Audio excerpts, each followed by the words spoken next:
The wind howled across the barren plains, carrying with it the faint whisper of a dying era. The sun hung low over the desert, painting everything in shades of gold and rust.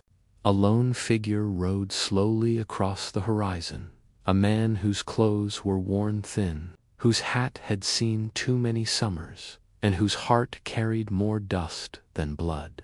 His name was Elias Boone, once a proud cowboy, now a ghost of the frontier. His horse, Dusty, was the last piece of his old life. Together they had crossed rivers, chased herds, and survived gunfire and betrayal. But time had stripped everything away: his land, his cattle, his friends. The new railroads had brought money to some, ruin to others. Elias belonged to the latter. That morning, with only a single $1 left in his pocket, and a hunger that gnawed like a wolf, Elias had made a choice no cowboy should ever have to make. He rode into the small, sun-baked town of Red Mesa, leading Dusty by the reins. The townsfolk watched from porches and saloons, whispering. Everyone knew Boone, the quiet man who never asked for help and never gave up his pride. But today, even pride had no weight. Outside the old trading post stood an Apache elder, his hair silver, his face carved with the wisdom of centuries. His name was Taza Greyfeather, one of the last of his people still living near the white man's towns. He sold herbs and handmade trinkets that most folks ignored. Yet when Elias saw him, something stirred in his chest, an old respect between men who had both seen the West change and die before their eyes. Elias dismounted and patted Dusty's neck. "She's a good horse," he said quietly, "but I can't feed her no more." Taza looked at the animal, strong, loyal, but hungry, and then at the cowboy's tired eyes. "How much?" the elder asked. Elias took a deep breath, his voice cracking. $1. For a moment, silence stretched between them like the desert itself. The Apache elder studied him, understanding what the man was truly giving up. Then, with slow dignity, Taza reached into a small leather pouch and drew out a single silver dollar, polished, shining, like it had been waiting for this moment. He pressed it into Elias's hand. "For a good horse," Taza said, "and a good man." Elias tried to speak, but no words came. He nodded, turned, and walked away, leaving behind the sound of Dusty's soft whinny and the creak of the windmill turning in the dying light by nightfall. He sat outside town near the edge of the canyon, staring into the fire. The coin gleamed in his palm, a single $1, the price of his last friend. He thought he would never see that horse again. But fate had other plans, because, at dawn, the earth would tremble with the sound of 100 riders, coming not for vengeance or gold, but to honor the cowboy who gave his last gift with grace. The West was not done with Elias Boone just yet. Dawn broke slow over the desert. The sky bled orange and pink as the first light spilled across the canyons. Elias Boone hadn't slept. He sat by the dying embers of his campfire, staring into the distance where the plains met the horizon. His fingers toyed with the silver dollar, the one that had bought Dusty's freedom and sealed his own loneliness. The world was quiet, except for the whispering wind and the faraway cry of a hawk. In that stillness, Elias thought about the years gone by, the cattle drives, the whiskey-soaked nights, the friends buried beneath wooden crosses. The West had moved on, but he hadn't. He muttered under his breath, "Guess this is what's left for old cowboys, dust and memories." Just then, something stirred beyond the ridge, a sound faint at first, like thunder rolling from far away. He squinted. The noise grew louder, rhythmic, familiar, hoofbeats. Elias stood slowly, his heart quickening. He thought maybe it was his imagination, the desert playing tricks again. But soon the sound became undeniable. He climbed a small rise and shaded his eyes against the glare of morning light across the open plain. A sight unfolded that took his breath away. From the east, a long line of riders approached, Apaches, dozens of them, then scores, until the ground itself trembled under 100 horses. The riders moved in perfect silence, their ponchos flowing like shadows, feathers dancing in the wind. At their head rode Taza Greyfeather, his silver hair catching the dawn. Elias stood frozen, a figure of dust and disbelief. He felt like a man caught between worlds, one foot in the past, one in the unknown. The riders stopped a few yards from him. Taza dismounted and walked forward, his steps slow and deliberate. "You thought your gift was small," the elder said, his voice deep and steady. "But among our people, a man who gives when he has nothing left is a man of great spirit." Elias swallowed hard. "I only sold my horse, old man. Didn't think it meant much." Taza smiled faintly. Dusty was no ordinary horse. She belonged to the wind. You gave her back to the land. Behind Taza, one of the younger Apache riders stepped forward, a proud warrior with sharp eyes and braided hair. He held Dusty's reins. The horse neighed softly when she saw Elias, her tail flicking with recognition. Elias's heart clenched. "Dusty, you brought her back." The elder nodded. "She carried one of our young hunters safely through a storm last night. We honor both her and the man who raised her." Before Elias could reply, one of the riders lifted a long, carved staff wrapped in feathers and painted symbols. Taza gestured for Elias to step closer. "You gave her for $1, Taza said. "Now, 100 riders ride for you, to honor a man whose spirit does not break." Elias looked around at the faces of the Apache riders, at Dusty's dark eyes, at the rising sun behind them. Something inside him broke loose, not sadness, but a deep, wordless gratitude. "I ain't worth all this," he whispered. Tatas placed a hand on his shoulder. "A man's worth is not in gold or land, but in the truth of his heart." As the wind swept across the mesa, the riders lifted their spears to the sky. The sound of 100 voices rose, a haunting chant that echoed through the desert canyons. It was a song of remembrance, of unity between two fading worlds, and for the first time in years, Elias Boone felt like he belonged somewhere again. The sun climbed higher, spilling light across the vast desert, turning the sands into molten gold.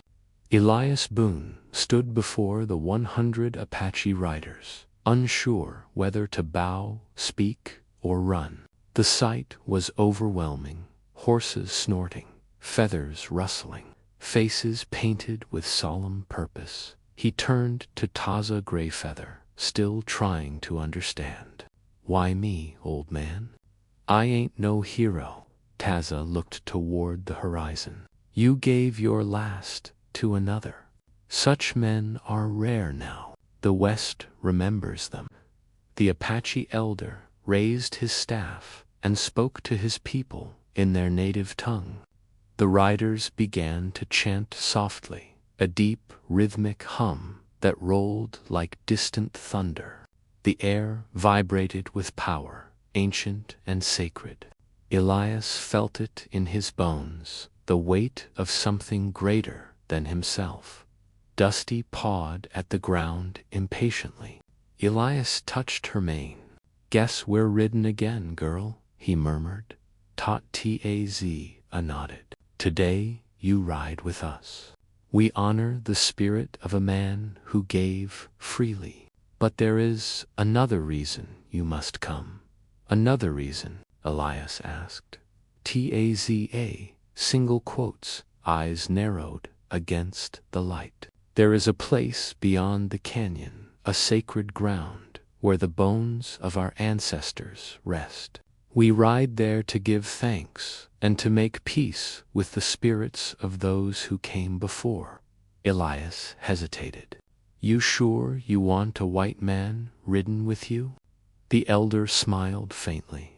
"A white man once took from us. Today one rides to give back." Without another word, Taza mounted his horse. The other riders followed.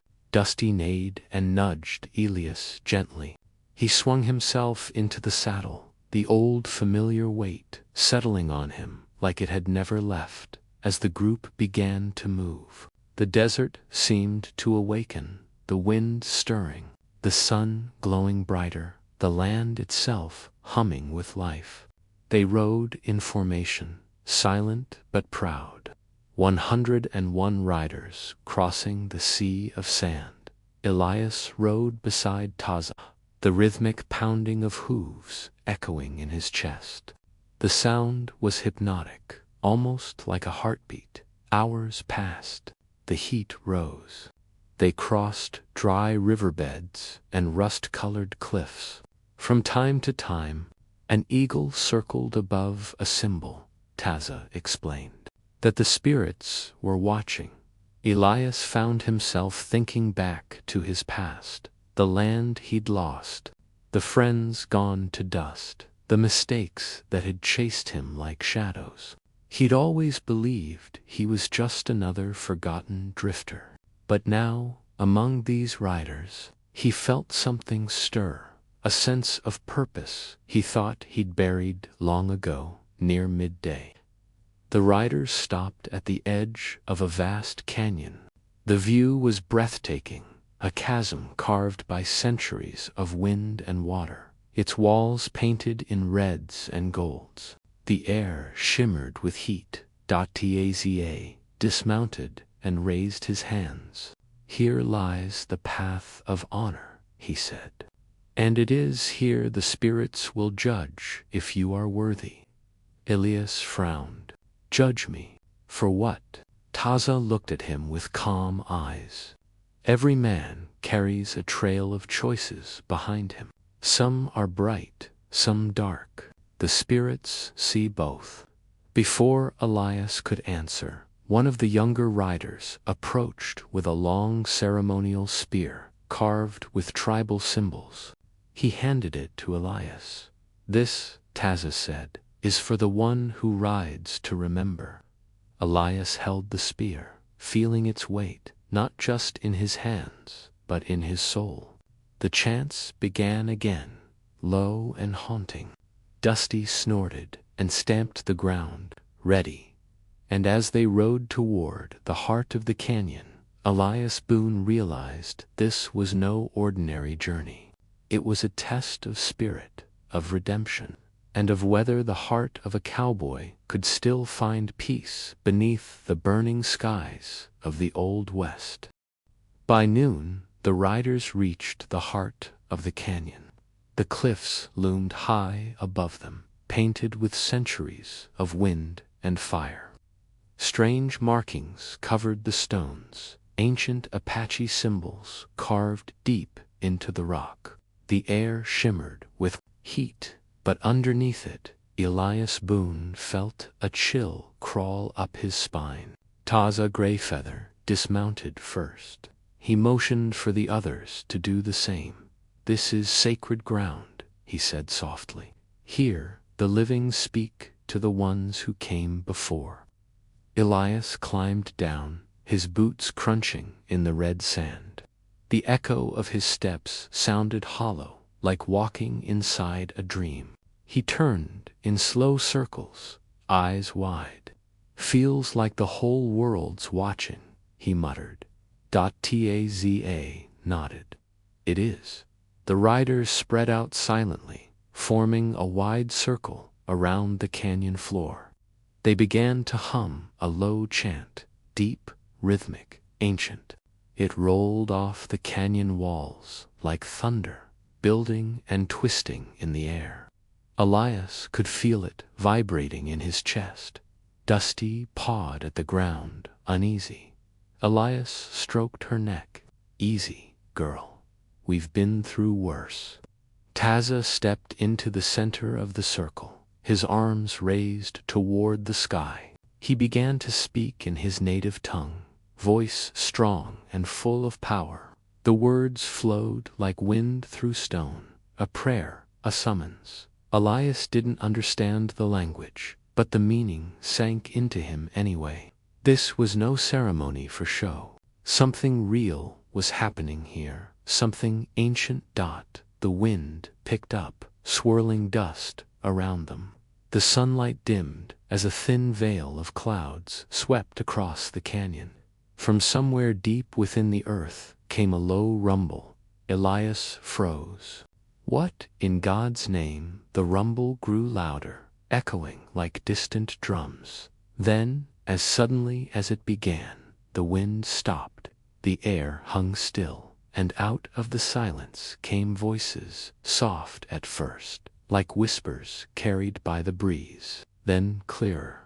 Dozens, maybe hundreds. They spoke in the Apache tongue, old voices full of grief and pride. Elias turned, searching for where they came from, but there was nothing. Just the canyon walls and shadows that seemed to move of their own will.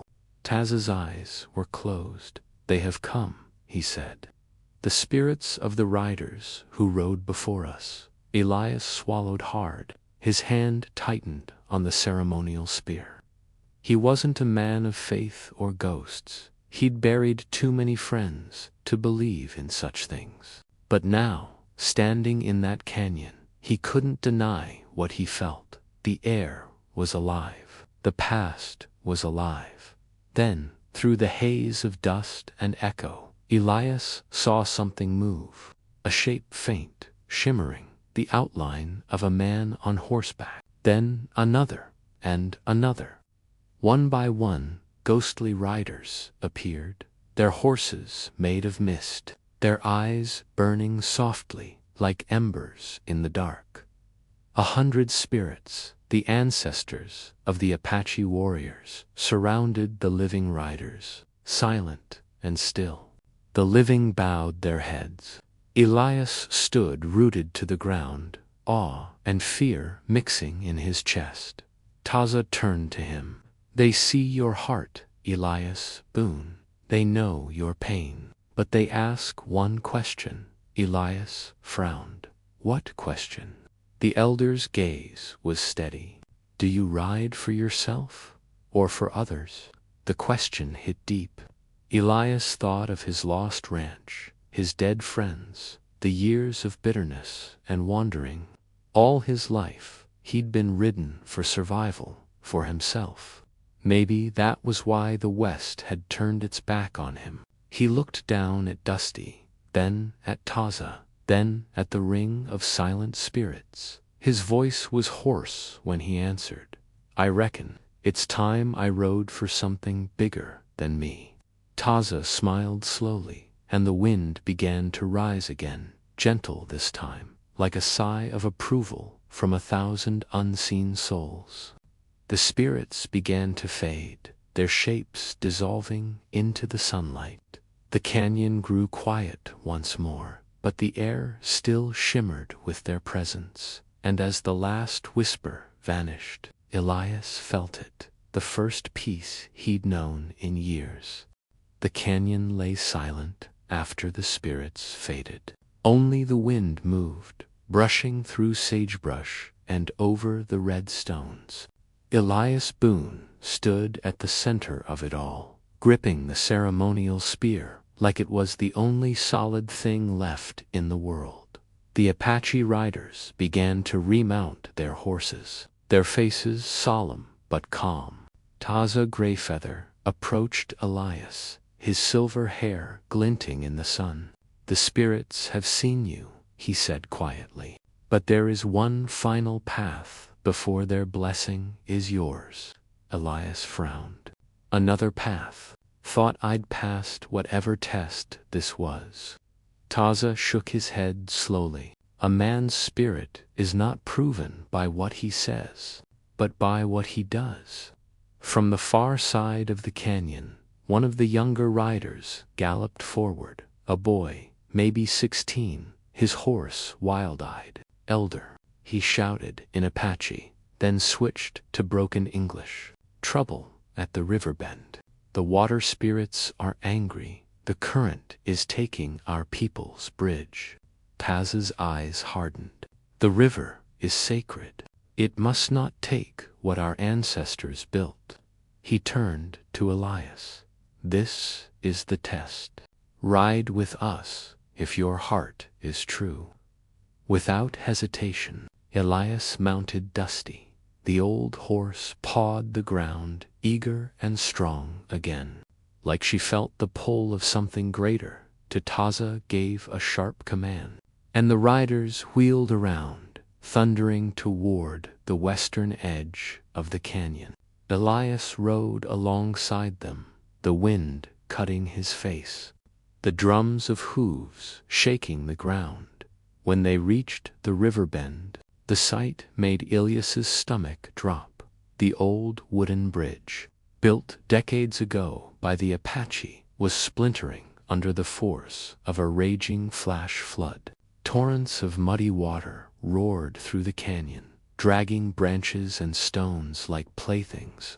Several young riders were stranded on the far side, waving and shouting. Elias didn't wait for orders. He leaped off Dusty and ran to the bridge. "We gotta tie her down," he yelled. The Apache men scrambled to follow. They looped ropes around the main supports, fighting the wind and spray. The floodwater rose fast, pounding against the posts. One of the ropes snapped, whipping across and catching a rider's arm. The man fell backward, nearly into the current. Elias lunged and grabbed him by the collar, hauling him to safety just as the bridge groaned like a dying beast. "Get back," Taza shouted. "It will fall." But Elias didn't move. On the far bank, a young Apache girl was trapped, her foot wedged between two boards. The water climbed higher every second. Elias looked at Taza, then at Dusty. "Hold on, girl," he whispered, before anyone could stop him. He swung onto Dusty's back and spurred her straight onto the trembling bridge. The riders shouted warnings, but Elias didn't hear them. The roar of the flood swallowed every sound. The bridge shifted under them, planks breaking away into the torrent below. Dusty's hooves slipped, caught, then pushed forward again, her muscles straining with every step. Elias reached the girl just as the center of the bridge split open.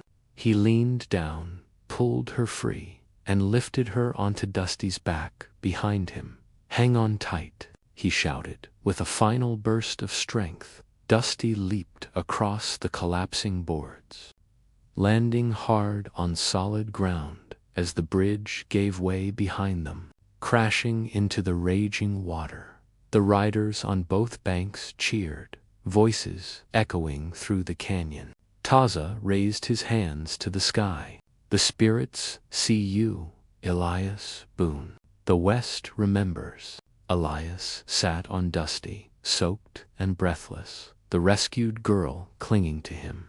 For a long moment, he just stared at the river, wild, alive, untamed, and felt the truth of the old man's words. Maybe redemption wasn't about finding peace. Maybe it was about earning it. The sun broke through the clouds, casting golden light across the canyon. And for the first time in years, Elias Boone smiled. The desert was quiet again. The flood had passed, leaving behind only wet sand and the broken remains of the bridge. The river shimmered under the first light of dawn. Calm now, as if nothing had happened at all. Elias Boone stood at the edge of the canyon, his hat in his hands, watching the sunrise stretch across the plains. Dusty grazed nearby, her coat glistening with dew. The air smelled of sage and smoke and something else. Peace behind him. The Apache riders gathered in a wide circle. They were silent, their faces painted in shades of red and white, their expressions solemn. At their center stood Taza Greyfeather, holding the ceremonial staff high. The feathers tied to it fluttered in the morning wind. He called out in his native tongue, his deep voice carrying across the canyon. The words echoed like music, ancient, reverent, eternal. Then he turned to Elias. "Last night the spirits watched," Taza said. "They saw a man who risked his life for one who was not his own. That is the heart of the West, the way of honor."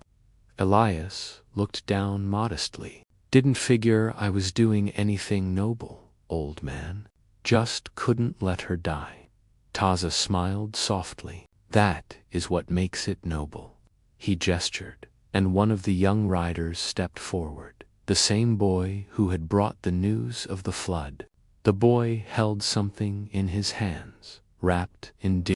He approached Elias and offered it with both palms. Elias unwrapped the bundle carefully. Inside was a small silver medallion, engraved with the mark of the Apache sun, a symbol of protection and eternal honor. Taza spoke. "This belonged to my father, and his father before him. It is given only to those who have walked between worlds, the world of the living and the world of the spirits, and come back whole." Elias stared at it, speechless. I ain't never been part of something like this." Taza's eyes gleamed. "Now you are." A low sound rose behind them, the soft rumble of 100 hooves. The riders began to move, circling Elias and Dusty slowly. Their formation was perfect, their motion synchronized, like the turning of time itself. The rhythm of their horses blended with the soft chant that began to rise from their throats. The same chant Elias had heard in the canyon. But now it was different, stronger, fuller. It was a song of honor. The chant grew until it filled the morning air, bouncing off the cliffs and rolling across the plains. The Apache riders lifted their spears and rifles to the sky, their voices merging into one great sound, a song for the man who had given his last, who had found redemption not through gold or gunfire, but through courage. Elias felt tears sting his eyes. He looked to Taza. "What happens now?" The old man pointed to the horizon. "Now you ride. The West remembers your name." Dusty snorted, sensing the moment. Elias mounted her slowly, tucking the medallion inside his coat. The riders parted, leaving a path straight through their ranks as Elias guided Dusty forward. Each Apache bowed his head in respect. The sound of the chant followed him, soft now, fading with distance. The sun climbed higher, bathing everything in golden light. When he reached the ridge, Elias turned one last time. 100 riders sat beneath the dawn, motionless, proud, their silhouettes like ghosts of the old world. Taza raised a hand in farewell. Elias touched the brim of his hat. "Reckon I'll see y'all down the trail someday." Then he spurred Dusty gently, And the two rode off into the rising sun, a lone cowboy and his faithful horse, carrying the blessings of 100 spirits. The West was changing, yes, but legends never die.